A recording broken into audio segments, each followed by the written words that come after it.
So good evening aspirants, very good evening to all of you. Very good evening. या evening session मध्ये तुमचं सर्वांचं पुन्हा एकदा स्वागत आहे. आज आपण या ड्रग इन्स्पेक्टर सिरीज मध्ये नेक्स्ट लेक्चरला प्रोसीड करतोय and that is the white blood cells.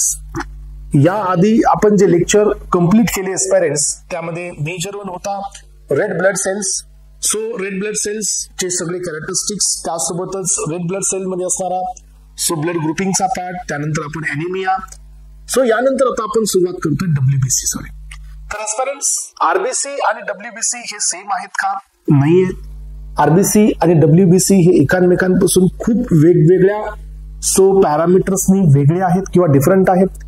याचा अर्थ दोघांचे रोल वेगळे, दोघांचं या ठिकाणी फिजिओलॉजी वेगळी, दोघांचं नेचर वेगळं, दोघांचा न्यूक्लियस, त्याच्यात तर न्यूक्लियसच नाही आहे, पण डब्ल्यूबीसी मध्ये न्यूक्लियस आहे, त्याच्या शेप मध्ये डिफरन्स आहे, साईज मध्ये डिफरन्स आहे, लोब मध्ये डिफरन्स आहे, भरपूर वेगवेगळे पॅरामीटर्स आहेत ज्यांच्यामध्ये आपल्याला डिफरन्स पाहायला मिळतो. मग आता ऍक्च्युअली काय असतं? मग आता तुम्ही थोडस पाठीमागे रिकॉल करून पहा की how many points from the WBC तुम्हाला आठवतात किंवा तुम्ही त्याला रिमेंबर करू शकता. यामधील पहिला पॉइंट आहे ग्रॅन्युलोसाइटचे टाइप्स कोणते आहेत, ग्रॅन्युलोसाइटचे टाइप्स कोण आहेत. त्यानंतर सेकंड पॉइंट आहे तुमच्यामध्ये मॅक्सिमम कॉन्सन्ट्रेशन कुणाचं आहे. So which of the following WBC having the WBC cell, ज्याच्याकडे सगळ्यात जास्त कॉन्सन्ट्रेशन आहे, सगळ्यात कमी कॉन्सन्ट्रेशन असणारा सेल कोणत्या डब्ल्यूबीसीच्या सेलमध्ये. न्यूक्लियस हा ट्विस्टेड असतो.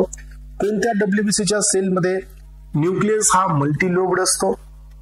कोणत्या डब्ल्यूबीसीच्या सेलमध्ये न्यूक्लियस हा सिंगल लोब्ड असतो. कोणत्या डब्ल्यूबीसी मध्ये न्यूक्लियस हा लार्ज असतो.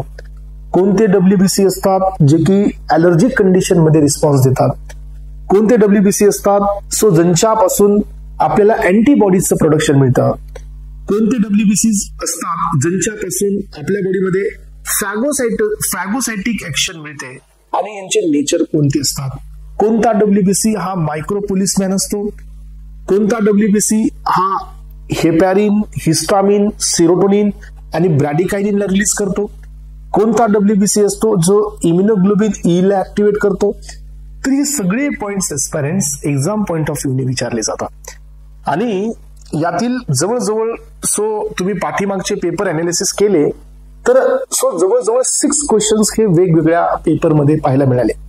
यामध्ये एक तर यांच्या जनरेशन वरती क्वेश्चन होता, मायलॉइड स्टेम सेल होते की लिम्फॉइड स्टेम सेल आहेत याच्यावरती होता, जो की पुढे येणार आहे. टाइप्स वरती क्वेश्चन आहे. त्यानंतर त्यांच्या स्टेनिंग प्रॉपर्टी वरती क्वेश्चन आहे या डब्ल्यूबीसी मध्ये.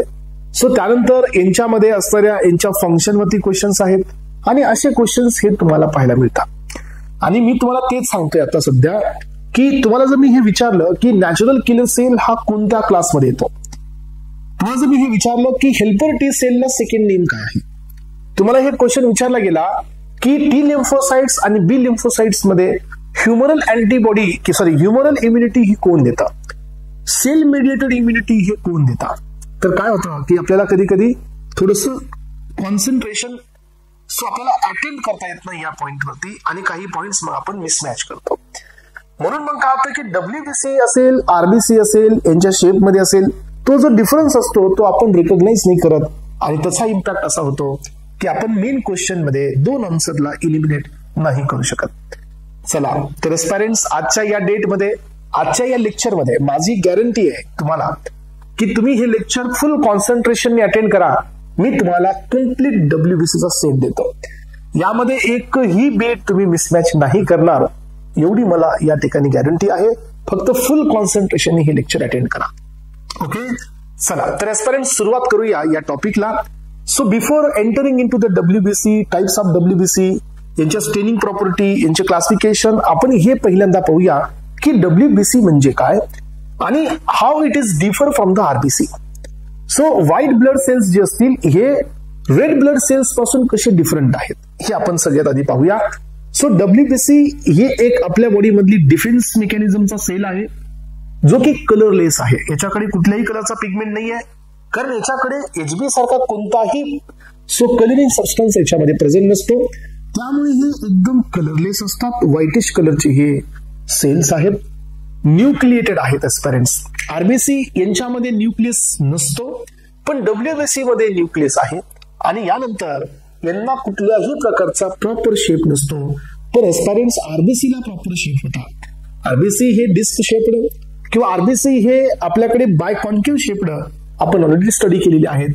पण यांच्याकडे अॅमिबास किंवा अॅमिबॉइड मुवमेंट याचा अर्थ काय की अॅमिबा सारखा याला कुठल्याही प्रकारचा युनिक शेप नाहीये. त्यासोबतच आपण हे पाहूया की डब्ल्यूबीसीचा काउंट किती असतो. तर एक नॉर्मल ह्युमन बिईंग मध्ये डब्ल्यूबीसीचा काउंट असतो 4000 to 11,000 cells so per microlitre of blood. म्हणजे ब्लड मध्ये प्रत्येक मायक्रोलिटर मध्ये 4000 to 11,000 हे डब्ल्यूबीसी प्रेझेंट असतात. सो या डब्ल्यूबीसीचं सिंथेसिस होतं मायलॉइड स्टेम सेल पासून आणि एकदा हे सेल तयार झाल्या की यानंतर यांचं डिव्हिजन होत नाही. आरबीसी असो की डब्ल्यूबीसी असो यांच्याकडे पॉवर ऑफ सेल डिव्हिजन हे नसतं. यानंतर पहा एस्पायरंट्स, मी तुमच्यासाठी इथं एक डायग्रामॅटिक प्रेझेंटेशन दिले. सो ज्याच्यावरून तुम्ही अंदाज लावू शकता की how it is actually so looking, हे कसे दिसतात याचा अंदाज तुम्ही इथं लावू शकता. आणि यांचा जो सगळ्यात मेन रोल आहे, आरबीसीचा जो रोल असतो तो आपल्या बॉडीमध्ये ट्रान्सपोर्टेशनचा असतो. RBC is actively involved in to the transportation. RBC म्हणण्यापेक्षा आपण एचबी म्हणाल तर काही अडचण नाही, कारण ते एचबीचाच रोल आहे. Other than transportation so RBC कडे वेगळेही अजून रोल आहेत, जसं की आरबीसी कडे अँटीजन असल्यामुळे ब्लड ग्रुपिंगचं क्लासिफिकेशन आरबीसी मुळे आहे. सो तसं डब्ल्यूबीसीचा जो रोल असतो एस्पायरंट्स, तो डब्ल्यूबीसीचा जो रोल आहे तो इथं डिफेन्स मेकॅनिझमचा आहे. आपल्या बॉडीमध्ये जी प्रतिकारक क्षमता आहे हे इंड्यूस करण्याचं काम हे डब्ल्यूबीसी करते. मग आता आपण याच्यामध्ये डिटेलमध्ये जाण्याआधी so first of all I need to clear the difference in between the RBC and WBC. So हे एस्पायरंट्स, फर्स्ट कॉलम हा पॅरामीटरचा आहे, सेकंड कॉलम हा डब्ल्यूबीसीचा आहे आणि थर्ड कॉलम हा तुमचा आरबीसीचा आहे. सो डब्ल्यूबीसी आरबीसी मध्ये पहिला आहे difference with respect to colour. तर डब्ल्यूबीसी ह्या कलरलेस आहेत तर आरबीसी कडे रेड कलर होता. सेकंड डिफरन्स आहे with respect to size. RBC हे स्मॉलर साईजचे आहेत तर डब्ल्यूबीसी ह्या लार्जर साईजच्या आहेत. थर्ड डिफरन्स आहे with respect to shape. So RBC कडे शेप होता डिस्क शेप्ड, याला आपण दुसरं नाव दिलं so biconcave shaped. RBC WBC कडे कोणत्याही प्रकारचा शेप नाहीये. देन नेक्स्ट वन आहे न्यूक्लियस. आरबीसी हे नॉन न्यूक्लिएटेड असतात. सो एक्सेप्ट द मॅमल्स मध्ये एकाकडे न्यूक्लियस असतो, दॅट इज कॅमल. आणि यांच्याकडे आपल्या प्रत्येक ह्युमन बॉडीमध्ये डब्ल्यूबीसी ला न्यूक्लियस असतो. सो यानंतर पहा यांच्या डब्ल्यूबीसीच्या सायटोप्लाझम मध्ये सो छोटे छोटे मायन्यूट पार्टिकल्स असतात. काही सेल्स मध्ये, सगळ्या सेल्स मध्ये नसतात. सो सायटोप्लाझम मध्ये काही पार्टिकल्स मिळतील, काही सेल मध्ये, सम सेल्स मध्ये, आणि ज्यांच्यामध्ये हे असतात that are called as a granulocytes. ज्यांच्यामध्ये हे नसतात हे असतात अग्रॅन्युलोसाइट्स. पण आरबीसी मध्ये तर हे कम्प्लिटलीच नसतात. डब्ल्यूबीसी मध्ये काही सेल्स मध्ये असतात तर काही सेल्स मध्ये नसतात. यानंतर एस्पायरंट्स, सो डब्ल्यूबीसी चे खूप सारे टाइप्स आहेत. न्यूट्रोफिल्स हा डब्ल्यूबीसीचा टाइप आहे. ऍसिडोफिल्स हा डब्ल्यूबीसीचा टाइप आहे. सो बेसोफिल्स हा डब्ल्यूबीसीचा टाइप आहे. मोनोसाइट्स, लिम्फोसाइट्स, सो असे वेगवेगळे टाइप्स आहेत. पण आरबीसी कडे एकच टाइप आहे, that is only type, one type of RBC. याच्याकडे काही टाइप नाही आहे. सो यांचा लाईफ स्पॅन हा अप्रॉक्सिमेटली देण्यात आलेला आहे 15 डेजचा आहे अप्रॉक्सिमेटली. काही जणांचा 17 डेजचा आहे, 7 डेजचा आहे, काही जणांचा काही आवर्स आहे, तर काही जणांचा डेजचा आहे. सो इथं जो आरबीसीचा लाईफ स्पॅन आहे तो फिक्स आहे आणि तो आहे 120 डेजचा. यांचा जो रोल आहे तो डिफेन्स मध्ये आहे, यांचा जो रोल आहे तो ट्रान्सपोर्टेशन मध्ये आहे. याचा अर्थ एस्पायरंट्स की इथंपर्यंत तुम्ही एक इंट्रोडक्टरी पार्ट कंप्लीट केला. यानंतर एस्पायरंट्स पाठीमागच्या 2016 मध्ये आलेला हा क्वेश्चन आहे and that is the property of WBC. So हा क्वेश्चन 2016 इयर मध्ये पाठीमागच्या आपल्या पीवायक्यू मध्ये तुम्हाला पाहायला मिळेल. सो ज्याच्यामध्ये हे विचारण्यात आलेलं आहे which of the following property of WBC. त्यामुळे मी या चार्ट मध्ये तुम्हाला प्रॉपर्टीज देत आहे की डब्ल्यूबीसी कडे कोणत्या प्रॉपर्टीज असतात. सो प्रॉपर्टीज मध्ये फर्स्ट प्रॉपर्टी आहे aspirants and that is what the diapedesis. So what is this diapedesis? ही एक युनिक प्रॉपर्टी असते डब्ल्यूबीसी ची आणि it was the correct answer for the question जे की त्या एक्झाम मध्ये होता.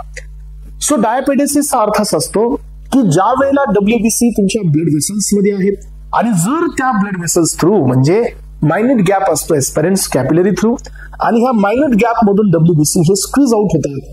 सो व्हॅस्क्युलर मधून ते एक्स्ट्रा सेल्युलर फ्लुइड मध्ये पास होत असतात आणि या प्रॉपर्टीला आपण डायपेडेसिस असं नाव देतो. हे पहा, सिम्पली हे समजून घ्या की diapedesis is a process in which किंवा बाय विच द ल्युकोसाइट्स म्हणजे WBC squeeze through the narrow blood vessels. Narrow gap जो असतो, सो हा नॅरो गॅप ब्लड वेसलच्या मध्ये एक एक्सचेंज वेसल असतं आणि that is called as a capillaries. तिथून हे WBC तुमचे पास होतात व्हॅस्क्युलर फ्लुइड मधून बाहेरच्या इंटरस्टिशियल फ्लुइड मध्ये. याला नाव द्यायचं या प्रॉपर्टीला, that is called as a diapedesis. तर यानंतर एस्पेरेंट्स, WBC कडे कुठल्याही प्रकारचा युनिक शेप नाहीये आणि WBC हे मोटाईल आहे. याचा अर्थ यांना मुवमेंट आहे आणि यांना शेप प्रॉपर नाहीये किंवा युनिक नाहीये, त्यामुळे यांच्याकडे अॅमिबॉइड मुवमेंट असते. याचा अर्थ neutrophils, monocyte, lymphocyte they will show the amoebic movement characterized by the protrusion of the cytoplasm. याचा अर्थ काय, सायटोप्लाझम कुठल्या तरी एका साइडला असा एक्सटेंड होतो टर्जेट प्रेशरने, कुठल्या साइडला कमी होतो. याचा अर्थ चेंज इन द शेप बदलतो आणि या प्रॉपर्टीला आपण या ठिकाणी म्हणतोय अॅमिबॉइड प्रॉपर्टी. ही दुसरी आणि इम्पॉर्टंट प्रॉपर्टी WBC ची आपण पाहिली. यानंतर एस्पेरेंट्स थर्ड नंबरची प्रॉपर्टी आहे, that is what the chemotaxis property. याचा अर्थ काय असतो, तुम्हाला सर्वांना माहिती आहे की यांचा जो रोल आहे तो आहे डिफेन्स मध्ये. फॉर एक्झाम्पल की एका सर्टन साइडला आपल्या बॉडीमध्ये कुठे जर इंजुरी होत असते एस्पेरेंट्स, डेफिनेटली काय होतं की sometimes you may gate bleeding होऊ शकते. ब्लिडिंग नाही जरी झाली तरी इंजुरी होते. इंजुरी झाल्यानंतर तिथं काही टिश्यू डॅमेज होतात आणि ह्या डॅमेज टिश्यूज मधून काही केमिकल रिएक्टन्स तुमचे रिलीज होत असतात आणि हे जे केमिकल रिएक्टन्स असतात एस्पेरेंट्स, हे केमिकल रिएक्टन्स त्या डॅमेज्ड टिश्यू साइड पासून WBC ला अट्रॅक्ट करतात आणि WBC चं इथं किमोटॅक्सिस होतं.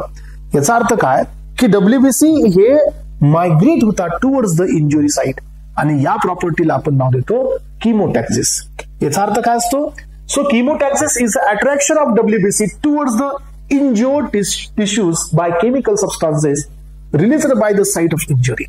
साइट ऑफ इंजुरीला जे सबस्टान्सेस रिलीज झालेले आहेत हे या WBC ला अट्रॅक्ट करतात आणि WBC तिकडे मायग्रेट होतो आणि याच प्रॉपर्टीला आपण नाव दिलं किमोटॅक्सिस.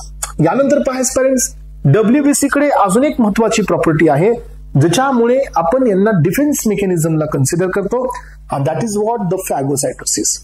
फॅगोसायटोसिस म्हणजे काय तुम्हाला माहित असू द्या, आपल्या बॉडीमध्ये थर्ड लेवल पर्यंत डिफेन्स आहे. हे तुम्हाला मायक्रोबायोलॉजी मध्ये, मी इम्युनॉलॉजी मध्ये आपण याच्याबद्दल कम्प्लीट डिस्कशन घेऊया. एक आहे first line defence, second line defence आणि थर्ड लाईन डिफेन्स. आपल्या बॉडीमध्ये जे फिजिकल आणि केमिकल बॅरियर्स असतात, जसे की माउथ मध्ये सलाइवा आहे, स्टमक मध्ये ऍसिड आहे, नेझल चेंबर मध्ये म्युकस आहे. हे सगळे आपल्या बॉडीतले फर्स्ट लाईन डिफेन्स आहे.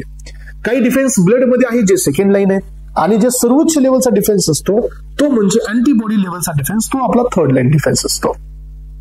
याचा अर्थ काय की आपल्या बॉडीमध्ये जे काही फॉरेजिन सबस्टन्स मध्ये एंटर करेल तर तो आपल्या बॉडीसाठी घातक असतो असं कन्सिडर केलं जातं किंवा तो आपल्या बॉडीसाठी ठीकठाक नसतो असं कन्सिडर केलं जातं.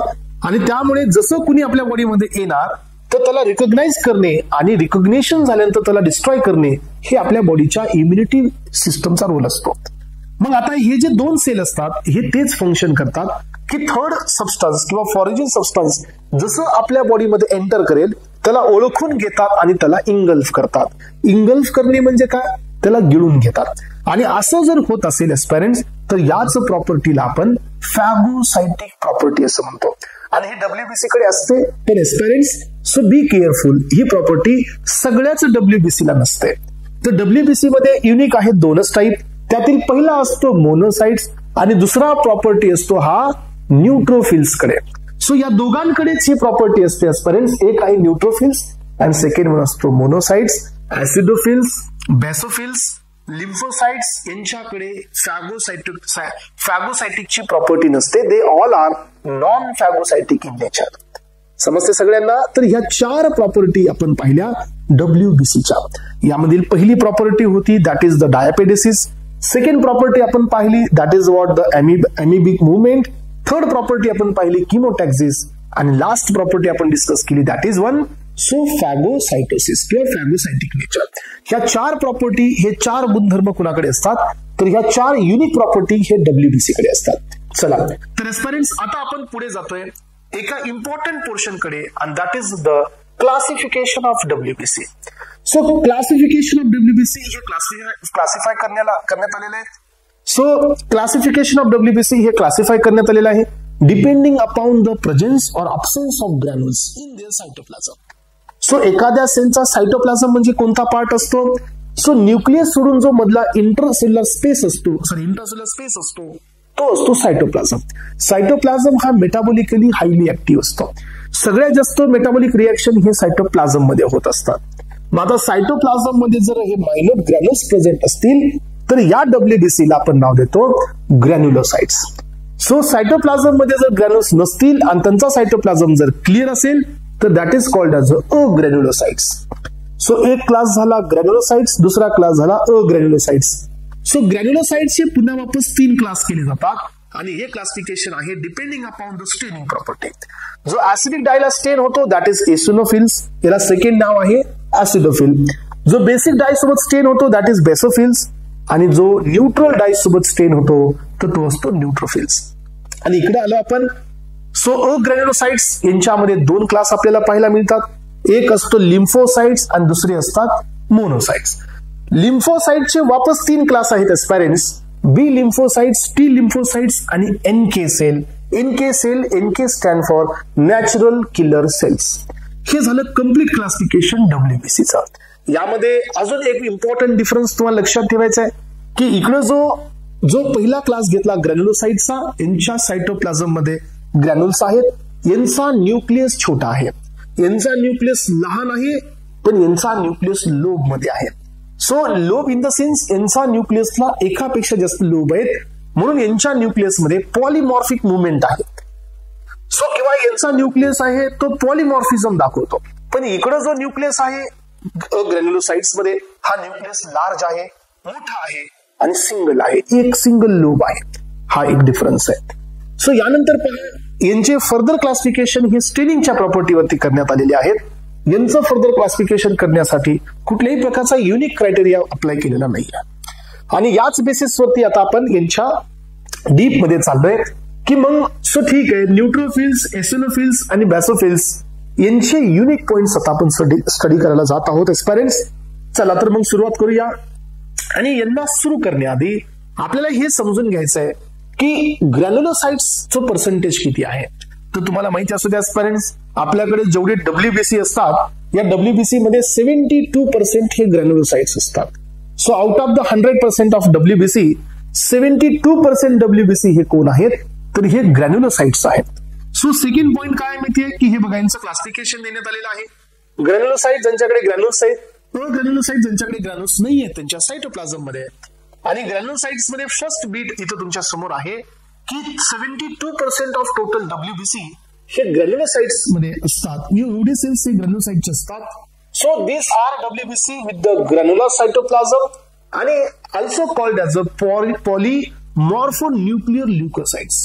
Why they are called as a polymorphonuclear leukocytes? Because यांच्यामध्ये जो न्यूक्लियस असतो याचा जो शेप असतो हा वेगवेगळ्या लोब मध्ये पाहायला मिळतो. सो याच्यामध्ये वेगवेगळे आपल्याला लोब्स पाहायला मिळतात. यानंतर पहा एस्पायरंट्स, ग्रॅन्युलोसाइट्सचं जे सिंथेसिस असतं मी तुम्हाला या टॉपिकच्या नंतर सो हिमोपोएसिसचं डिस्कशन देणार आहे. त्यामध्ये मी तुम्हाला कम्प्लिटली सांगेल. आणि हे पहा, हा क्वेश्चन पीवायक्यू मध्ये आहे.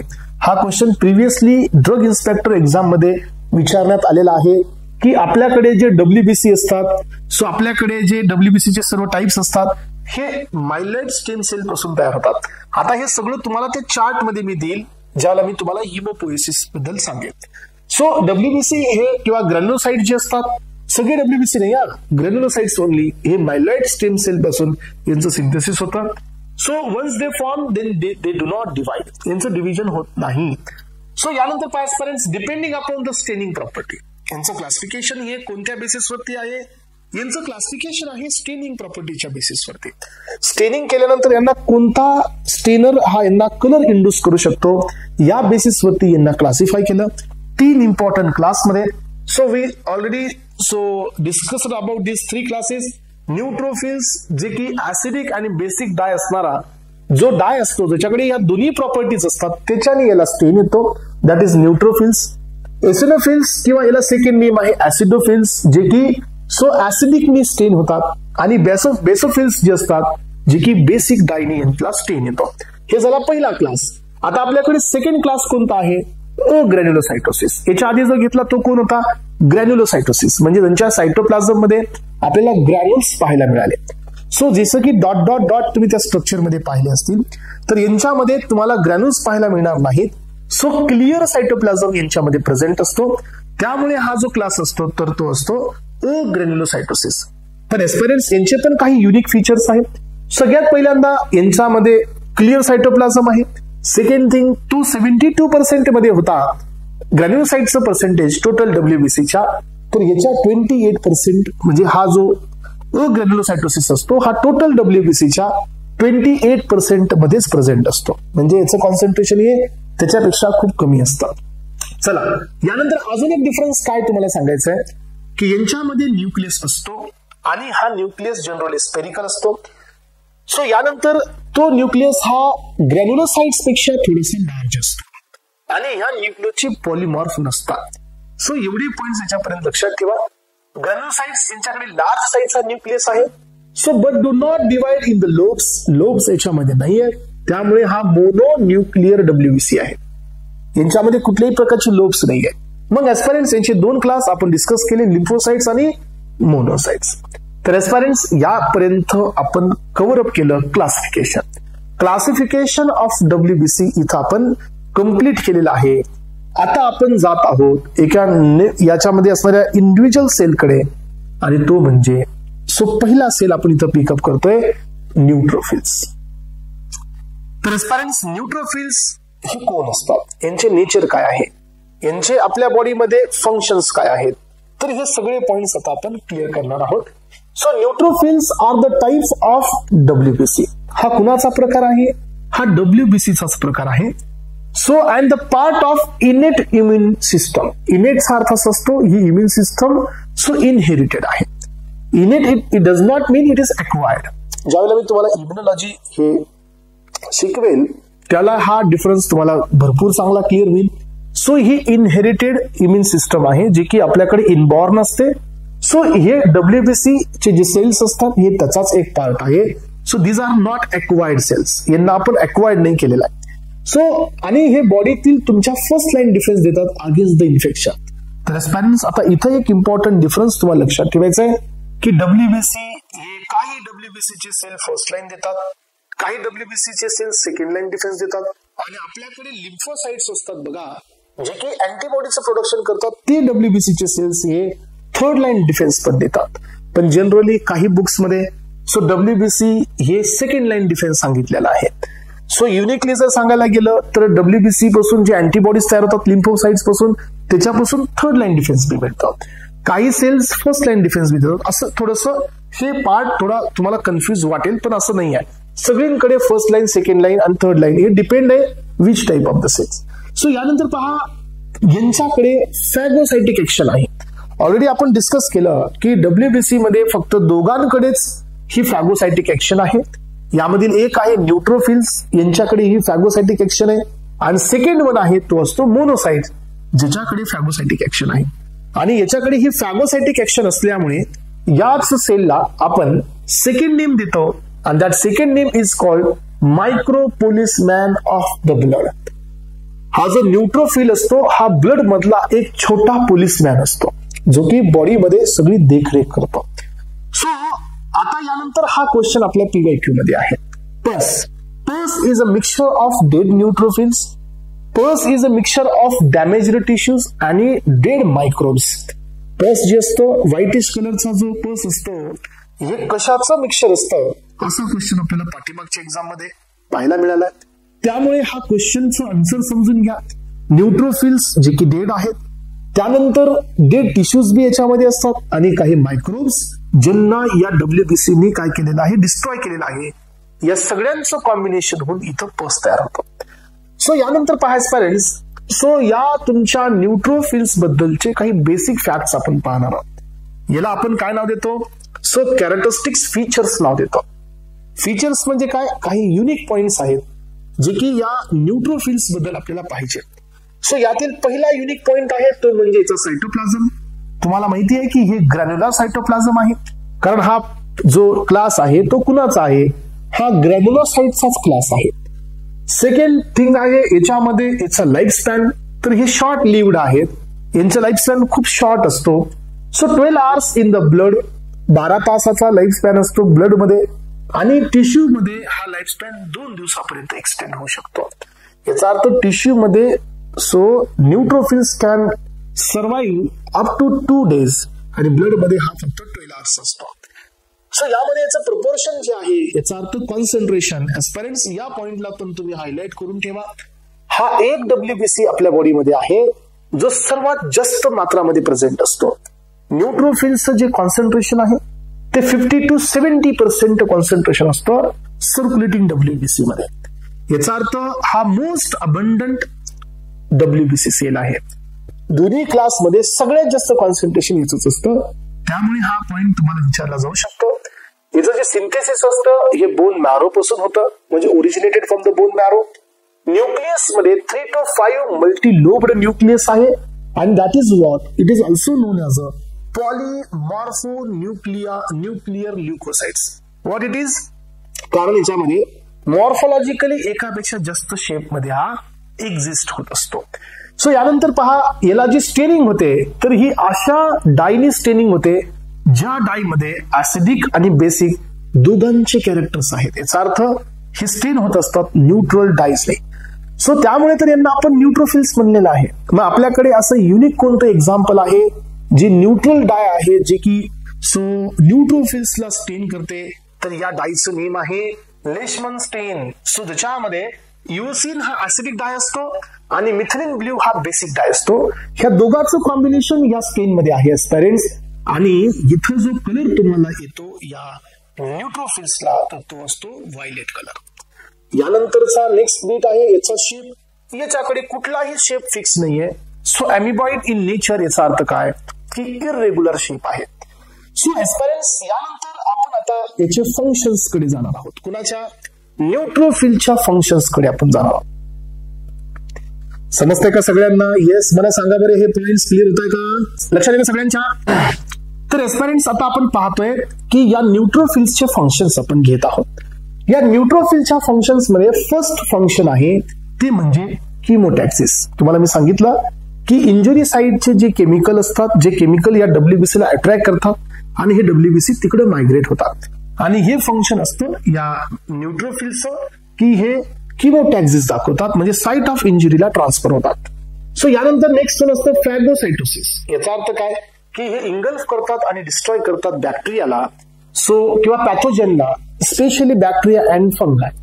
यानंतर पहा, हे जे तुमचे न्यूट्रोफिल्स असतात यांच्या बॉडीमध्ये सो जो O2 असतो, 2O2 आणि 2H2 हे एकामेकांसोबत कंबाईन होऊन यांचं कंडेन्सेशन होतं, आणि इथं H2O2 तयार होतो न्यूट्रोफिल्स मध्ये. H2O2 तयार होतो, तर या H2O2 ला एक प्रॉपर्टी असते that is strong oxidising property असते, आणि हे जे H2O2 असतो हा या न्यूट्रोफिल्स मध्ये पोटंट बॅक्टेरियोसाइडलची ऍक्शन शो करतो. तर हे पण एक इम्पॉर्टंट या ठिकाणी फंक्शन न्यूट्रोफिल्स आहेत. त्यानंतर पहा, हेच न्यूट्रोफिल्स काही पेप्टाइड्सला रिलीज करतात. यामध्ये पहिला पेप्टाइड असतो तुमचा सो कॅथेलिसिडियस, हा कॅथेलिडिन हा तुमचा सो कॅथेलिसिडिन नावाचा एक पेप्टाइड आहे, आणि दुसरा असतो डिफेन्सिन. असे 2 पेप्टाइड असतात जे इथं रिलीज होतात या न्यूट्रोफिल्सनी, आणि हे पण तुमचे अँटीबॅक्टेरियलचं काम करतात. यासोबत एस्पिरंट्स या न्यूट्रोफिल्स मध्ये NADPH ऑक्सिडेज नावाचा एक एन्झाईम असतो, जो एन्झाईम बॅक्टेरियोसाइडल ऍक्शन देतो. म्हणजे बघा न्यूट्रोफिलच्या किती ऍक्शन्स तुमच्या समोर येत आहेत. आणि यानंतर neutrophils also secrete the PAF. What is this PAF? PAF stand for platelet activating factor आहे हा. सो हा ज्या वेळेला रिलीज होतो न्यूट्रोफिल्स पासून, तर हा फॅक्टर बॉडीमध्ये ऍग्रिगेशन करतो प्लेटलेटचं, आणि तिथं तो ऍग्रिगेशन करतो जिथं ब्लड लॉस होत आहे, इंजुरी आहे, आणि त्या ठिकाणी क्लॉट करतो. आधी ब्लड फॉर्म होतो, देन क्लॉट फॉर्म होतो, आणि काय प्रिव्हेंट होतं? एक्सेसिव्ह लॉस ऑफ ब्लड हे इथं प्रिव्हेंट होतं. हेही फंक्शन न्यूट्रोफिल्स आहेत. तर एस्पिरंट्स फंक्शन्स मध्ये पहा, फर्स्ट फंक्शन हे कीमोटॅक्सिस आहे, सेकंड फंक्शन हे फॅगोसाइटोसिस आहे, थर्ड फंक्शन हे अँटीबॅक्टेरियल आहे. Antibacterial by H2O2, antibacterial so by the peptides आणि अँटीबॅक्टेरियल बाय NADPH2 ऑक्सिडेज. ह्या तिघांमुळे अँटीबॅक्टेरियलची ऍक्शन असते. आणि neutrophils also releases the PAF. PAF stand for platelet activating factor. आणि हा जो पाफ असतो हा प्लेटलेटचं ऍग्रिगेशन करतो जिथं इंजुरी आहे, जिथं कट आहे किंवा जिथं इन्फ्लामेशन आहे, आणि एक्सेसिव्ह ब्लड लॉस इथं प्रिव्हेंट करतो. त्यामुळे ही प्रॉपर्टी याची मेन आहे. सो यानंतर पायस्परेंट्स नेक्स्ट वन आहे आता second cell, that is eosinophils. Eosinophils यांना सेकंड नेम असतो ऍसिडोफिल्स. सो आता यांना ऍसिडोफिल्स का म्हणलेलं आहे, कारण यांचं जे स्टेनिंग असते ही ऍसिडिक डायने होते. त्यामुळे आपण यांना ऍसिडोफिल्स इथं या ठिकाणी रिकॉग्नाइज केलेलं आहे. सो हे जे एसिनोफिल्स असतात they are having they plays a key role in the defending the body specially against the parasites and the allergic reactions. यांच्या अगेन्स्ट मध्ये हे काम करतात. यांच्या प्रॉपर्टीज पहा, यांच्याकडे पण ग्रॅन्युल आहे सायटोप्लाझम मध्ये with the toxic proteins. Bilobed nucleus आहे, look like the two connected segments. दोन लोब आहे त्याच्यामध्ये. स्टेनिंग होत असते ऑरेंज रेड. सो जी डाय आहे ही युसिनची डाय असते पेरेंट्स, आणि हा असतो ऍसिडिक डाय. त्यामुळेच यांना आपण एसिनोफिल्स किंवा ऍसिडोफिल्स असं म्हणलेलं आहे. याचं पण ओरिजिन हे बोन मॅरो पासून आहे आणि याचं कॉन्सन्ट्रेशन हे 1 to 3% आहे. पहिल्याचा जो होता तो सगळ्यात जास्त अप टू 70% प्रेझेंट होता. याचं कॉन्सन्ट्रेशन हे 3% आहे. याचा अर्थ हे मॉडरेट कॉन्सन्ट्रेशन असतो. सो याचे फंक्शन आहे फाईट अगेन्स्ट द पॅरासाइट्स. जे आपल्या बॉडीमध्ये पॅरासाइटल इन्फेक्शन्स असतात त्याच्या अगेन्स्ट मध्ये हा फाईट करतो with the help of enzyme per oxidase. याच्याकडे हा एन्झाईम असतो, त्याच्या मदतीने हा असं काम करतो आणि हा डिस्ट्रॉय करत असतो हेल्मिन्स. हेल्मिन्स कोण असतात आपल्या बॉडीमध्ये, तर हे वॉर्म असतात. सो हे वॉर्म असतात, यांचं इन्फेक्शन इथं या ठिकाणी हा इनहिबिट करतो. Contribute to the inflammation by releasing the granules. हे इन्फ्लामेशन साठी पण कॉन्ट्रीब्युट करतात. So major basic proteins release होतात, एसिनोफिल कॅटॉनिक प्रोटीन्स रिलीज होतात आणि एसिनोफिल डिराइव्ड न्यूरोटॉक्सिन पण रिलीज होतात. सो हे जे मेजर बेसिक प्रोटीन्स असतात हे पण हेल्मिंथिकच्या अगेन्स्ट मध्ये ऍक्टिव्ह आहेत. सो कॅटॉनिक प्रोटीन जे आहेत ECP हे त्याच्यापेक्षा 10 टाइम्स त्याच्या अगेन्स्ट मध्ये ऍक्टिव्ह आहेत. आणि लास्ट वाला जो असतो न्यूरोटॉक्सिन, तर हा नर्व फायबरला डिस्ट्रॉय करतो. कोणत्या नर्व फायबरला, पर्टिक्युलरली मायलिनेटेड नर्व फायबरला, म्हणजे न्यूरॉनवरती जे मायलिन शीट असते त्या नर्व फायबरला हे डिस्ट्रॉय करणारा हा प्रोटीन आहे. हे रिलीज होत असतात कुणापासून, तर हे रिलीज होत असतात ऍसिडोफिल्स पासून. तर एस्पायरंट्स या ठिकाणी ऍसिडोफिल्स हे पण तुमचे कव्हर झालेले आहेत. आता आपण चाललोय अजून एक महत्वाच्या क्लासकडे जो की ग्रॅन्युलोसाइट्स मधला लास्ट क्लास आहे, that is the basophils. So basophils याच्यामध्ये पण आपण पाहतो की याला बेसोफिल याच्यासाठी म्हणण्यात आलेलं आहे की यांना स्टेनिंग मिळते, यांना कलर ऑब्टेन होतो बेसिक डाय. सो त्याच्यामुळे आपण यांना बेसोफिल्स असं म्हणलेलं आहे. सो एस्पायरंट्स हे पण नॉन फॅगोसायटिक नेचरचे आहेत. दोनच सेल हे फॅगोसायटिक आहेत, मोनोसाइट्स आणि न्यूट्रोफिल्स. बाकी सगळे कोण आहेत, नॉन फॅगोसायटिक नेचरचे आहेत. So they play the important role in the body's response to the कशाच्या रिस्पॉन्स वरती काम करतात, ॲलर्जन्स अँड पॅरासाइट्स. पॅरासाइट हे सेकंडरी आहे, मेनली इथं आहे ॲलर्जन. ॲलर्जन म्हणजे काय असं सांगा बरे एस्पायरंट्स. ॲलर्जन एनिथिंग जो आपल्या बॉडीमध्ये ॲलर्जी इंड्यूस करतो. हे डस्ट पार्टिकल असू शकतो, हा डिटर्जंट असू शकतो, सो हा डिसइन्फेक्टंट असू शकतो, हा आपल्या घरामध्ये असणारा गुड नाईटचा केमिकल असू शकतो, आपल्या घरी जे अगरबत्ती लागते तो केमिकल असू शकतो, मार्केटमध्ये जे धूळ असते डस्ट पार्टिकल ते असू शकतं. सो कुठलीही गोष्ट जी आपल्या बॉडीमध्ये ॲलर्जी इंड्यूस करते that are called as allergen. मग आता ॲलर्जी येते म्हणजे काय होतं सांगा बरे.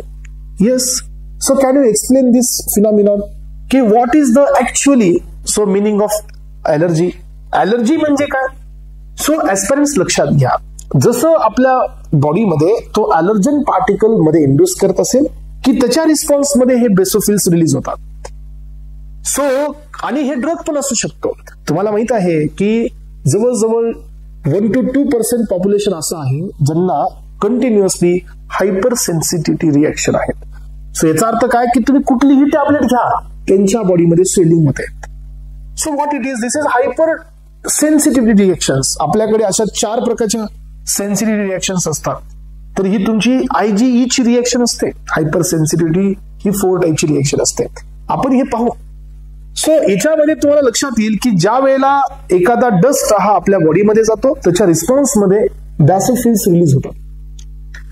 हे जे बॅसोफिल्स असतात हे रिलीज होतात त्याच्या अगेन्स्ट मध्ये आणि हे रिलीज करतात वेगवेगळ्या सबस्टन्सेसला. हा सगळ्यात पहिल्यांदा सबस्टन्स रिलीज करतात ते म्हणजे हिस्टामिन. आता हिस्टामिन कोण आहे? हे ॲटोकॉइड आहे. हिस्टामिन हा ॲटोकॉइड आहे. जसा हिस्टामिन रिलीज होतो त्याचे आपल्या बॉडीवरती रोल पहा. सगळ्यात पहिला रोल असतो ब्लड वेसल वरती. हिस्टामिन काय करतो? ब्लड वेसलला डायलेट करतो आणि ब्लड वेसलला थिन करतो. थिन झाल्यामुळे काय होतं की आपल्या WBCचं मायग्रेशन होतं, डायबेटिस होते. याचा अर्थ काय की जे हिस्टामिन असतं हा आपल्या बॉडीमध्ये इन्फ्लॅमेशन इंड्यूस करतो. तोच हिस्टामिन हा आपल्या ब्रोंकावरती ब्रोंकोकन्स्ट्रिक्शन करतो. तोच हिस्टामिन आपल्या बॉडीमध्ये ट्रिपल रिस्पॉन्स देतो इन्फ्लॅमेटरी. याचा अर्थ हिस्टामिन हा एक इन्फ्लॅमेटरी मेडिएटर आहे which has been released by basophils.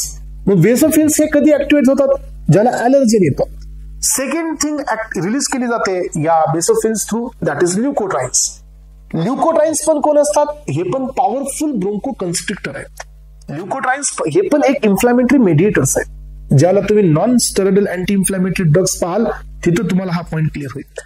आणि मग काय होतं पहा की ल्युकोट्राइन्स पण ब्रोंको कन्स्ट्रिक्शन दाखवतात. तिसरा पॉईंट रिलीज होतो ब्रॅडिकायनिन. ब्रॅडिकायनिन कोण आहे? तर एस्पिरंट्स ब्रॅडिकायनिन पण हा पॉवरफुल वेझोडायलेटर आहे. त्याच्यामुळे पण वेझोडायलेशन होतं. तुम्हाला माहिती आहे की कॅप्टोप्रिल हा एक आपल्याकडे ड्रग असतो जो की ACE इनहिबिटर असतो. तो ह्या ब्रॅडिकायनिनचं इलिव्हेशन करतो आपल्या बॉडीमध्ये आणि ब्रॅडिकायनिन इलिव्हेट झाल्यामुळे स्वेलिंग ऑफ लिप्स होतात. सो पूर्ण स्पेस स्वेल होतं and that condition is called as angioedema. Angioedema म्हणजे काय? Deposition of the body fluids. Vascular fluid हे डिपॉझिट होतं ब्लड वेसलच्या बाहेर and that is called angioedema. मग हे कुणामुळे होतो? ह्या ब्रॅडिकायनिन ह्या हिस्टामिनमुळे, जे की ब्लड वेसलचे डायलेटर आहेत. हे पॉवरफुल डायलेशन दाखवतात. ब्लड वेसल डायलेट झाल्यामुळे काय होतं की जे गॅप असतो बाहेर येण्यासाठी, स्क्वीज आउट होण्यासाठी तो वाढतो आणि मध्ये जे व्हॅस्क्युलर फ्लुइड आहे हे डिफ्यूज आउट होतं इनटू द इंटरटिशियल फ्लुइड मध्ये. त्यामुळे हे बेसोफिल आपल्या बॉडीमध्ये ॲलर्जन इंड्यूस करणार आहे. सो जसं ॲलर्जन्स आले की त्याच्या अगेन्स्ट मध्ये हा ऍक्टिव्हिटी दाखवला जातो आणि हे काही सेकंडरी मेडिएटर्स रिलीज करतो. याच्यामुळे आपल्या बॉडीला काही तकलीफ होते. यानंतर अजून एक हा फॅक्टर रिलीज करतो दॅट इज हेपॅरिन. सो बेसोफिल हा हेपॅरिन रिलीज करतो जो की अँटीकोअग्युलंट आहे. Basophil also releases the serotonin. Serotonin हा कोण असतो? हा पॉवरफुल ब्लड वेसल कन्स्ट्रिक्टर आहे. हे ब्लड वेसलचं कन्स्ट्रिक्शन करतं. समटाइम्स इथं ब्लड प्रेशर बी वाढू शकतं. आणि एवढे प्रॉब्लेम्स हे कोण केले? एका बेसोफिल्सने केले. आणि बेसोफिल्सला ऍक्टिव्हेट कोण केलं? तर एका ॲलर्जननी केलं. त्यामुळे बेसोफिल्स हे कधी रिलीज होत असतात? With response to allergen. ॲलर्जनच्या रिस्पॉन्समध्ये हे ऍक्टिव्ह होत असतात. एस्पेरेंट्स जस्ट हे नॉन फॅगोसायटिक नेचरचेच आहेत. मग आता यांचे पण काही पॉइंट्स मी इथं देण्यात आलेले आहेत. सो यांच्यामध्ये पण ग्रॅन्युल्स आहेत, थोडेसे कोर्स ग्रॅन्युल्स आहेत. न्यूक्लियस हा बायलोब्ड आहे, ट्विस्टेड आहे. ट्विस्टेड आहे, 2 लोब आहेत पण ट्विस्टेड आहेत. पर्सेंटेज किती आहे? 0.5 to 1% आहे. यस, तर this will be the important point for you. Aspirants आतापर्यंत आपण काय पाहिलं? Maximum concentration of total WBC कुणाचं आहे? तर आपण त्याला न्यूट्रोफिल्स मध्ये दिला. आता हा पॉइंट काय सांगतो? सर्वात मिनिमम कॉन्सन्ट्रेशनचे WBCचे सेल कोणते आहेत? तर ते हे आहेत. तर लोएस्ट कॉन्सन्ट्रेशन हे कुणामध्ये आहे? तर हे यांच्यामध्ये आहे. लाईफ स्पॅन यांचा 10 hours आहे, 10 तासाचा लाईफ स्पॅन आहे. सो यानंतर पहा यांना स्टेनिंग केली जाते पर्पल ब्ल्यू. सो या डायनी याचं नाव आहे मिथिलिन ब्ल्यू. सॉरी, हा कलर यांना येतो पर्पल ब्ल्यू पण ही डाय असते. So methylene blue. चला, तर यामध्ये एस्पिरंट्स सो पिनोसायटोसिस आणि फॅगोसायटोसिस याच्यामध्ये फरक आहे. सो पिनोसायटोसिस ही एक ऍब्झॉर्प्शनची मेकॅनिझम आहे. तर एस्पिरंट्स लक्षात ठेवा की आपण ज्या वेळेला न्यूरोट्रान्समीटरचा रिलीज आणि न्यूरोट्रान्समीटरचा अपटेक ही कॉन्सेप्ट ज्यावेळेला आपण स्टडी करू त्यावेळेला मी तुम्हाला हे एक्सप्लेन करेल की pinocytosis it means so it is an absorption mechanism. जर आपण एखाद्या सेलमध्ये बाहेरून लिक्विड मध्ये घेत असाल तर दॅट इज कॉल्ड पिनोसायटोसिस. पिनोसायटोसिस लक्षात ठेवा. सो लिक्विड मध्ये येत असेल तर, आणि जर एखादं सॉलिड मध्ये येत असेल तर दॅट इज कॉल्ड फॅगोसायटोसिस. मग आता ऍब्झॉर्प्शनची मेकॅनिझम पिनो आहे, ऍब्झॉर्प्शनची मेकॅनिझम फॅगोबी आहे. पण ही मेकॅनिझम कुठली? ऍब्झॉर्ब करून इंगल्फ किंवा ऍब्झॉर्ब करणे म्हणजेच इंगल्फ करणे, इंगल्फ करून डिस्ट्रॉय करणे. अलग लक्षात. So cell eating and cell drinking. मग सेल इटिंग सेल ड्रिंकिंग म्हणजे काय? जर सेल एखाद्या सॉलिड सबस्टन्सला बॉडीमध्ये त्याच्या सेलमध्ये जर मध्ये घेत असतील तर ही झाली सेल इटिंग, आणि जर एखाद्या लिक्विड सबस्टन्सला जर मध्ये घेत असतील तर ती झाली सेल ड्रिंकिंग. पण एस्पेरेंट्स इथं काय करतोय आपण, सेल इटिंगच करताय पण डिस्ट्रॉय करण्यासाठी, नॉट टू गेट ऍब्झॉर्ब. एखाद्याला याचं मोटो काय आहे, ऍब्झॉर्प्शन करणे हा मोटो नाही आहे, ह्याला इंगल्फ करणे आणि डिस्ट्रॉय करणे मोटो आहे. सो त्यामुळे ती फॅगोसाइटोसिस आणि ही फॅगोसाइटोसिस मेकॅनिझम ही सिमिलर आहे पण दोघांचे ऑब्जेक्टिव्ह वेगळे. पिनोसाइटोसिस ही कम्प्लिटली वेगळी आहे. पिनोसाइटोसिस हा जो वर्ड आहे हा कधी येतो, ज्यावेळेला बाहेरून लिक्विड मध्ये येतं, आणि ह्या दोन्ही एंडोसाइटोसिसच्या मेकॅनिझम आहे. ओके, चला आय गॉट. सो तुम्हाला याचा आन्सर मिळाला असेल. यानंतर पहा, आपण पाहतोय स्टेनिंग. तर आपण हे स्टेनिंग कुणासोबत करतोय, मिथिलीन ब्ल्यू सोबत स्टेनिंग करतोय. आणि what colour, so you are getting right नाव, पर्पल ब्ल्यू कलर इथं आपल्याला पाहायला मिळतो. तर एस्पेरेंट्स, सो बेसोफिलचे रिएक्शन्स पहा, ॲलर्जिक रिएक्शन मध्ये हे ऍक्टिव्हेटेड असतं. हे रिलीज करतं हिस्टामिन आणि ल्युकोट्राइन्सला, जे की पॉवरफुल कोण आहेत, ब्रोंको कन्स्ट्रिक्टर आहे. आणि याच्यामुळे काय होतं, फिवर येऊ शकतो, अस्थमा येतो आणि एनाफिलॅक्सिस येते. तर एस्पेरेंट्स लक्षात घ्या, एनाफिलॅक्सिस म्हणजे काय, वापस तेच सगळे सिम्पटम्स ज्याच्यामध्ये डिफिकल्टी इन ब्रिदिंग आणि सेकंडरी इन्फ्लामेटर्स आपल्या बॉडीमध्ये रिलीज होत असतात. यानंतर पहा, हा तुमचा डिफेन्स पण काम करतो अगेन्स्ट द पॅरासाइटिक सो इन्फेक्शन्स. पण पॅरासाइटिक मध्ये याच्यापेक्षा जास्त ऍसिडोफिल्स काम करतात. आणि यानंतर हा इंटरॅक्ट करतो आयजीई सोबत. Basophils have the receptor for IgE, so antibodies which play the role in the allergic reaction. तुम्हाला माहिती असतो त्या एस्पेरेंट्स की डॉक्टरकडे आपण ज्यावेळेला जातो, डॉक्टरला ज्यावेळेला आपण विचारतो की डॉक्टर ॲलर्जी आहे का, तर डॉक्टर ही कशाची टेस्ट करतो माहितीये, डॉक्टर ही तुमच्या सिरम मध्ये आयजीई ची टेस्ट करतो. सो आयजीई जर तुमच्या सिरम ब्लड मध्ये जर जास्त, प्लाझ्मा मध्ये जर जास्त कॉन्सन्ट्रेशननी फाइंड आउट होत असेल तर डॉक्टर सांगतो की ॲलर्जी ही झालेली आहे. कारण विदाउट ॲलर्जी ही आयजीई रिलीज होतच नाही. आणि आयजीईचा रोल काय असतो माहितीये तुम्हाला, आयजीईचा रोल असतो मास्ट सेलवरती. आयजीई ही मास्ट सेलवरती जाते आणि मास्ट सेलला डिग्रॅन्युलेशन करून त्याच्यामधून हिस्टामिनला रिलीज करते. आणि वापस हिस्टामिन काय करतो आपल्या बॉडीमध्ये, तो ब्लड वेसलला डायलेट करतो आणि आपल्या बॉडीमध्ये ट्रिपल रिस्पॉन्स येतो जो की ॲलर्जीचा आहे. सो इचिंग होते स्किन मध्ये, रेड स्पॉट येतात स्किन मध्ये, हे हिस्टामिनचा रोल असतो. आणि त्यामुळे लक्षात घ्या पेरेंट्स, आपल्याला इथे याचा न्यूट्रलायझर पण देता येतो. आणि दॅट न्यूट्रलायझर इज कॉल्ड एज ओमालिझुमाब. तुम्ही ऐकलं असेल, ओमालिझुमाब हा कोण असतो, हा आयजीईचा अँटीडोट असतो. आलं लक्षात, हे ज्यावेळेला आपण तिथं जाऊ त्यावेळेला ते पण आपण कव्हर अप करू. सो आयजीईच्या ओव्हर प्रोडक्शनमुळे with respect to basophils, so allergy induce होते.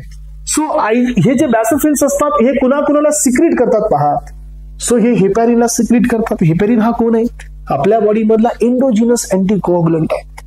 ऍजपर्यंत थोडस विचार करा की जसं आपण आपलं ब्लड हे एका पाऊच मध्ये जर काढत असाल, जसं तुम्ही ब्लड डोनेट करत असताना हे ब्लड एका पाऊच मध्ये या ठिकाणी कलेक्ट केलं जातं. तर तुम्हाला माहिती आहे का पेरेंट्स, यावरती पण क्वेश्चन आलेला आहे की तुम्ही 1 इयर मध्ये किती ब्लड डोनेट करू शकता.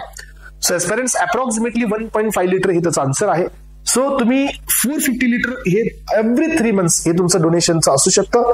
सो याच्यावरती क्वेश्चन्स आहेत, ब्लड बँक, ब्लड स्टोअर करत असताना त्या पाऊचचा कलर, असे भरपूर क्वेश्चन्स आहेत यानंतरच्या पोर्शन मध्ये. जे ज्यावेळेला आपण हे पुढे जाऊ मॅन्युफॅक्चरिंग मध्ये त्याला हे सगळे पॉईंट्स तुमचे क्लिअर होतील. मॅन्युफॅक्चरिंग, स्टोरेज, सेपरेशन असतील, ब्लड बँकचे सगळे क्रायटेरिया आपण या येणाऱ्या काही लेक्चर्स मध्ये पाहणार आहोत.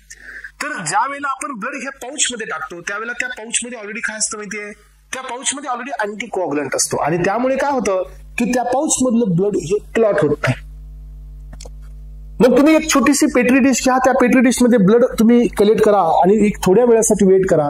तर विदिन 3 to 5 मिनिट्स ते ब्लड कोअग्युलेट होतात.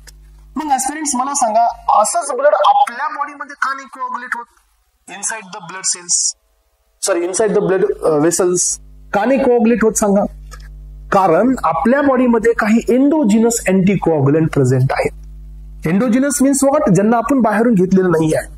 मग हे कोण असतात एंडोजिनस सांगा. सो यस, डेफिनेटली पहिल्यांदा आहे हेपॅरिन. सो हेपॅरिन जो असतो हा एंडोजिनस असतो आणि हा एंडोजिनस अँटीकोअग्युलंट आहे जो की कोअग्युलेशन प्रोसेसला इनहिबिट करतो. सेकंड अँटीकोअग्युलंट कोण असतो आपल्या बॉडीमध्ये तुम्हाला माहितीये, दॅट इज एनओ. एनओ जो असतो नायट्रिक ऑक्साइड हा पण एंडोजिनस अँटीकोअग्युलंट आहे.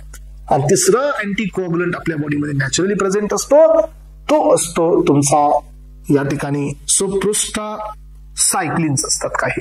हे पण आपल्या बॉडीमध्ये अँटीकोअग्युलंटचं काम करतात. सो प्रोटीन सी आणि प्रोटीन एस हे दोन्ही पण असतात एस्पिरंट्स, हे पण तुमचे अँटीकोअग्युलंटचं काम करतात.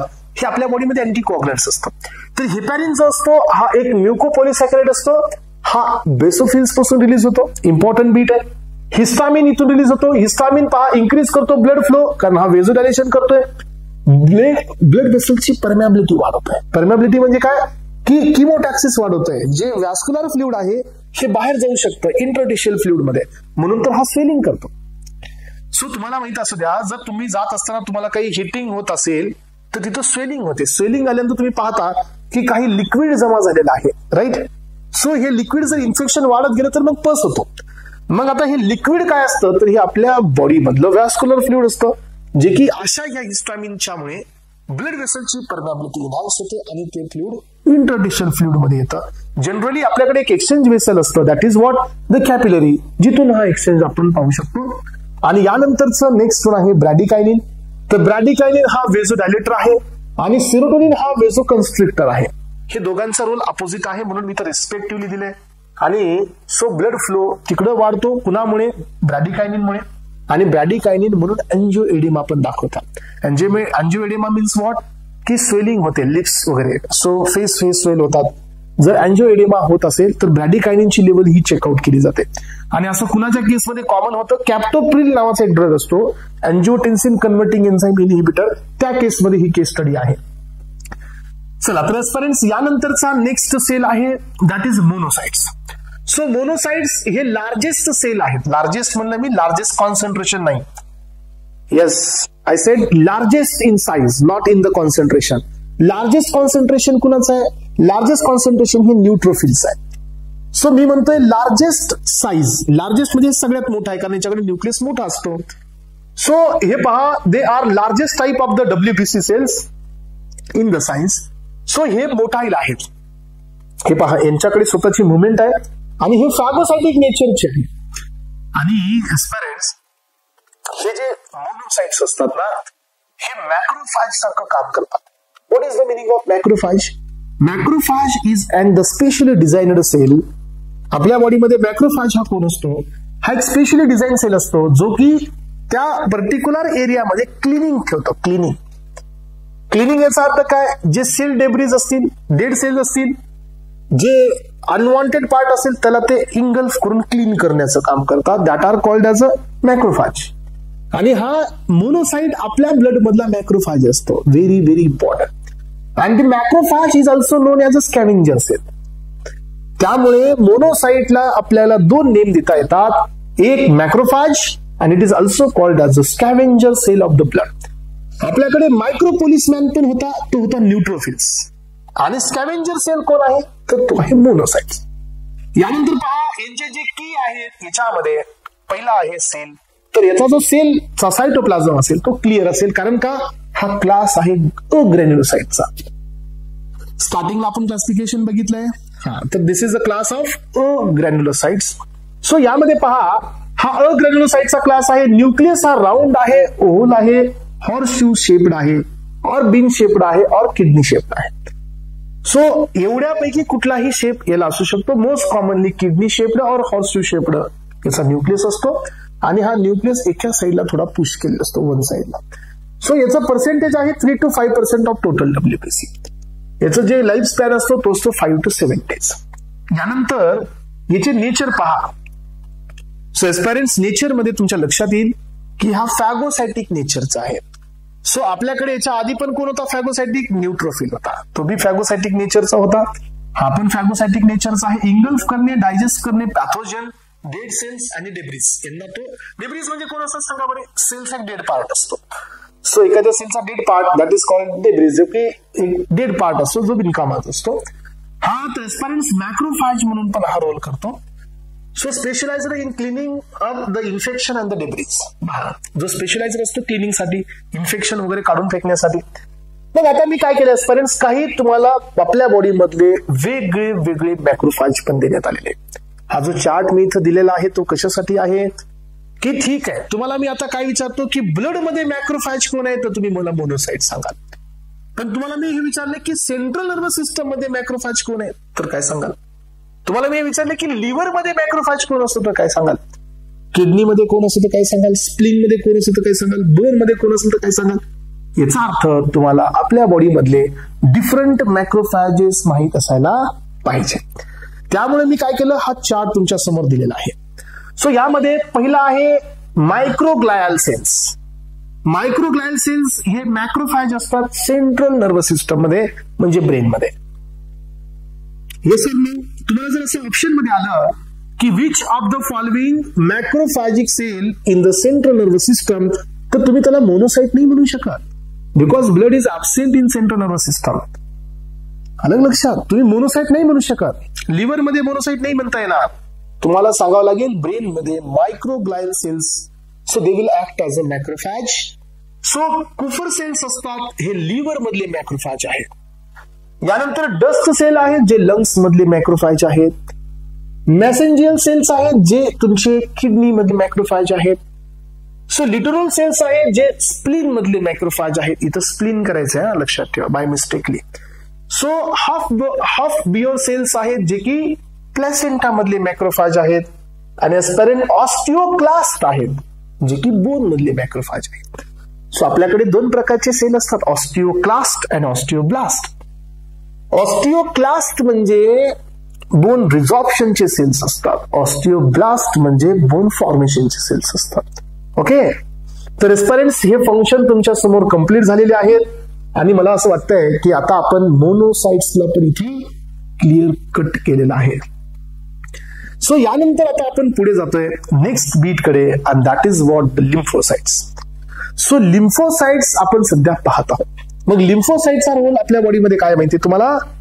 लिम्फोसाइटचा रोल असतो आपल्या बॉडीमध्ये, सो आपल्या बॉडीला इम्युन सिस्टम देणे, इम्युनिटी पॉवर देणे. मग आता इम्युनिटी पॉवर ही दोन पद्धतीने मिळते. अँटीबॉडीज पण इम्युनिटी पॉवर देतात, आणि बॉडी मधल्या काही सेल्स असतात ते पण इम्युनिटी पॉवर देतात.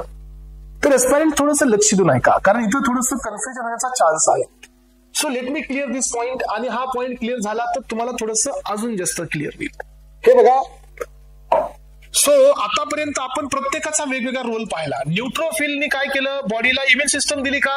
नाही, हे इम्युन सिस्टमचं काम करतात, म्हणजे डिफेन्सचं काम करतात. But he is not able to raise any type of antibody. यांनी कुठली अँटीबॉडी नाही दिली, ऍसिडोफिलनी पण नाही दिली. But so he is active against the parasitic infection, म्हणजे इम्युन सिस्टमचं काम स्वतः करतोय. But he is not able to give, or he is not able to rise any type of antibody. त्यानंतर आपण बेसोफिल्स बद्दल मी पाहिलं, यांनी मी कुठली अँटीबॉडी दिली नाही, पण हा स्वतः ॲलर्जनच्या अगेन्स्ट मध्ये ऍक्टिव्ह होतो, आणि याच्यामुळेच आपल्याला काही प्रॉब्लेम्स येतात, हे पण आपण पाहिलं. सो मोनोसाइट हा स्वतः इंगल्फ करतोय, पण हे पहा, हा लिम्फोसाइट जो आहे तो आपल्या बॉडीमध्ये इम्युन सिस्टम देत आहे. इम्युन सिस्टम म्हणजे रोग प्रतिकारक क्षमता तयार करत आहे. मग आता एक साधीशी कहाणी आहे, जे काही मॅटर हे बाहेरून आपल्या ब्लड मध्ये येणार आहे. समजा हे ब्लड मध्ये आलेलं आहे, हे आपले व्हॅस्क्युलर फ्लुइड आहेत. तर एस्पेरेंट्स हा जो एक पार्टिकल असेल, तर हा पार्टिकल फॉरेजन पार्टिकलचा या ठिकाणी बिहेवियर दाखवतो. आणि ही गोष्ट कुणाला कळते? आपल्या इम्युन सिस्टमला, की दिस पार्टिकल हे आपल्या बॉडीतलं नाही आहे, हे एक्झोजिनस मटेरियल आहे, हे एंडोजिनस नाही आहे. आता हे पार्टिकल कसं आहे, किती टॉक्सिक आहे, याला डिस्ट्रॉय करायचे का नाही, हे काम आपल्या इम्युनिटीच असतं. मग आता इम्युनिटी सिस्टम ही आपण आतापर्यंत हे समजत आलो की इम्युनिटी पॉवर हे फक्त अँटीबॉडी मध्ये असते, तर ऍब्सोल्युटली रॉंग.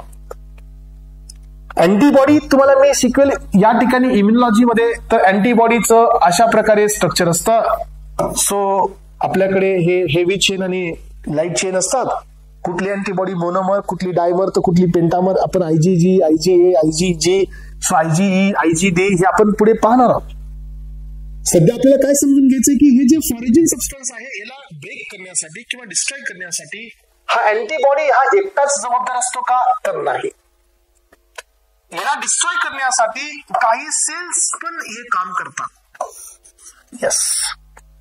मग आता तुम्ही जरा लक्ष देऊन ऐका की जर अँटीबॉडी ह्याला या फॉरेजन सबस्टन्सला डिस्ट्रॉय करत असतील, तर ही इम्युन सिस्टम कोणती झाली? अँटीबॉडी मेडिएटेड इम्युन सिस्टम, म्हणजे अँटीबॉडी मेडिएटेड रोग प्रतिकारक क्षमता झाली. अलग लक्षात.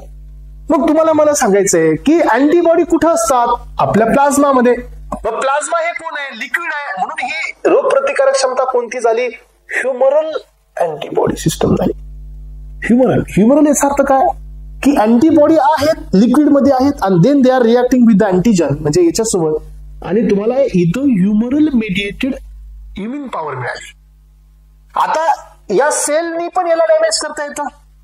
मग सेलनी जर याला डॅमेज केलं याला, तर ही कोणती पॉवर झाली आपली? सेल मेडिएटेड इम्युन सिस्टम झाली. तर लक्षात ठेवा, आपल्या बॉडीमध्ये दोन प्रकारची इम्युन पॉवर असते. एक असते अँटीबॉडी मेडिएटेड इम्युन पॉवर आणि दुसरी असते सेल मेडिएटेड. अँटीबॉडी मेडिएटेडला दुसरं नाव असतं ह्युमरल. ह्युमरल याचा अर्थ कारण ही अँटीबॉडी लिक्विड मध्ये असतात, म्हणजे प्लाझ्मा मध्ये. That is what it is called humoral. मग आता आपल्याकडे आहेत दोन लिम्फोसाइट, एक आहे टी आणि दुसरी आहे बी.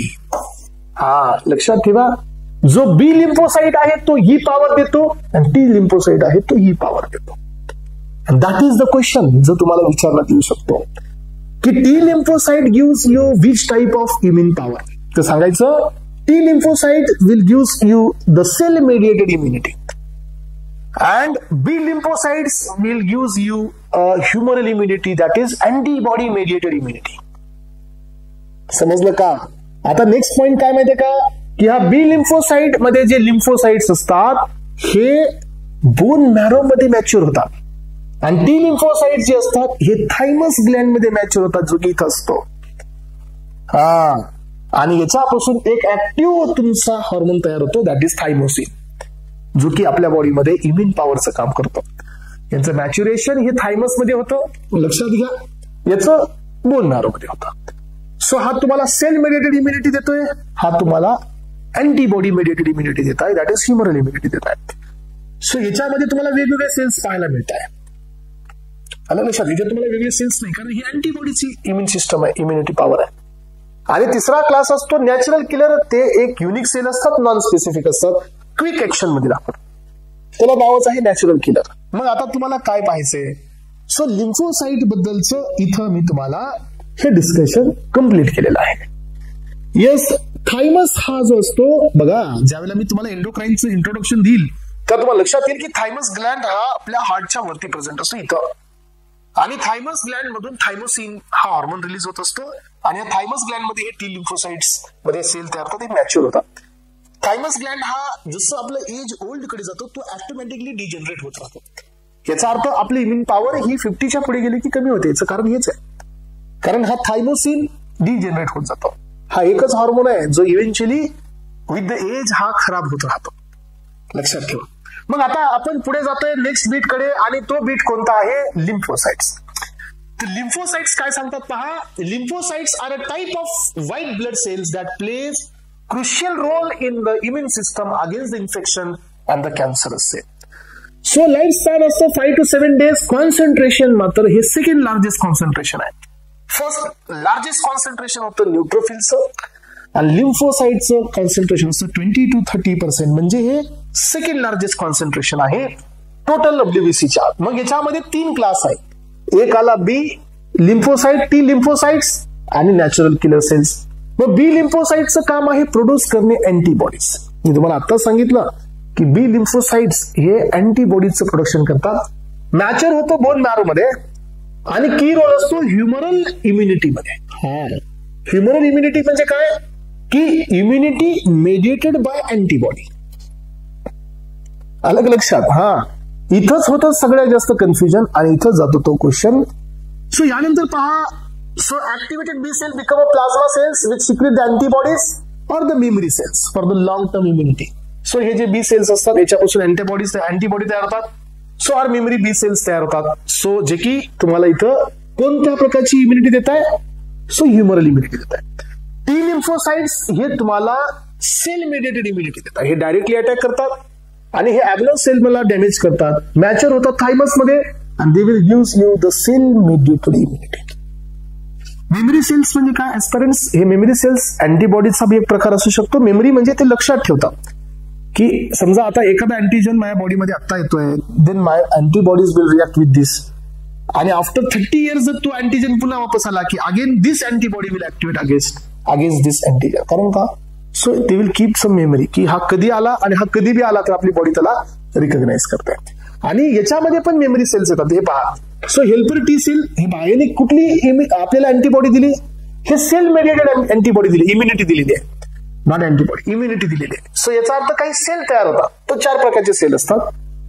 Helper T cells, CD4 cells, cytotoxic T cell that is CD8 cells, आणि रेग्युलेटर सेल आणि मेमरी सेल. तर मेमरी सेल बी असतात.